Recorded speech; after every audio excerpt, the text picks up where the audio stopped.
नमस्कार दोस्तों, हमारे इस वीडियो में आपका स्वागत है। आज हम आपको बताएंगे ज्योतिया व्रत कथा के बारे में।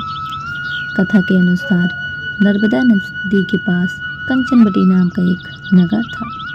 वहाँ के राजा मलेव तथा नर्मदा नदी के पश्चिम दिशा में मरुभूमि थी जिसे बलुवट्टा कहा जाता था। वहाँ विशाल पाकड़ का पेड़ था जिसपे चील रहती थी। पेड़ के नीचे खोखर था जिसमें शेरानी रहती थी। चील और शेरानी दोनों में दोस्ती थी। एक बार दोनों ने मिलकर ज्योतिया व्रत करने का संकल्प लिया। दोनों ने भगवान ज्योतिया वाहन की पूजा करने के लिए निर्जला व्रत रखा। व्रत वाले दिन उस नगर के बड़े व्यापारी की मृत्यु हो गई। अब उसका देह संस्कार उसी मरुस्थल पर किया गया। काली रात हुई, घनघोर घटा बरसने लगी। कभी बिजली कड़कती तो कभी बादल गरजते। तूफान आ गया था। शेरानी को अब भूख लगने लगी थी। मुर्दा देखकर वो खुद को रोक ना सके और उसका व्रत टूट गया। पर चील ने समय रखा और नियम श्रद्धा से अगले दिन व्रत का पारण किया।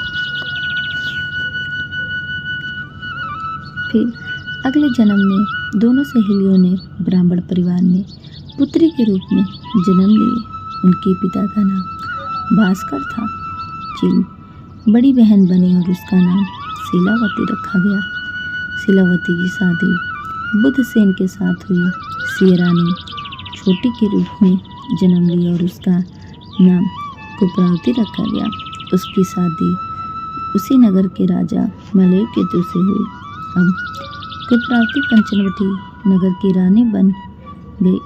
भगवान ज्योतिया वाहन के आशीर्वाद से शीलावती के 7 बेटे हुए, पर कुप्रावती के सभी बच्चे जन्म लेते और मर जाते। कुछ समय बाद शीलावती के 7 पुत्र बड़े हो गए। वह सभी राजा के दरबार में काम करने लगे। कुप्रावती के मन में उन्हें देख ईर्ष्या की भावना आ गई। उसने राजा से कहकर सभी बेटों का सर कटवा दिए। उन्हें नए 7 बर्तन में रखवाकर उस पर लाल कपड़े से ढककर शीलावती के पास भेज दिया। ये देख भगवान ज्योतिया वाहन ने मिट्टी से 7 भाइयों के सर बनाए और सभी के शरीर को उनके धड़ से जोड़कर उन पर अमृत छिड़क दिया। इससे उनमें जान आ गई। 7 भाई जिंदा हो गए और वो घर लौट गए। जो कटे सर रानी ने भेजे थे वह फल बन गए। दूसरी ओर रानी कुप्रावती बुधसेन के घर से सूचना पाने को व्याकुल थी। जब काफ़ी देर सूचना नहीं आई तो कुप्रावती स्वयं बड़ी बहन के घर गई। वहाँ सब कुछ जिंदा देख सन्न रह गई और बेहोश होकर वहीं गिर गई। जब उसे होश आया तो बहन को उसने सारी बात बताई। अब उसे अपनी गलती पर पछतावा हो रहा था। भगवान ज्योतिया वाहन की कृपा से शीलावती को पूर्व जन्म की बात याद आ गई। वह कुप्रावती को लेकर उसी पाकड़ के पेड़ के पास गई। उसे सारी बात बताई। कुप्रावती बेहोश हो गई और मर गई।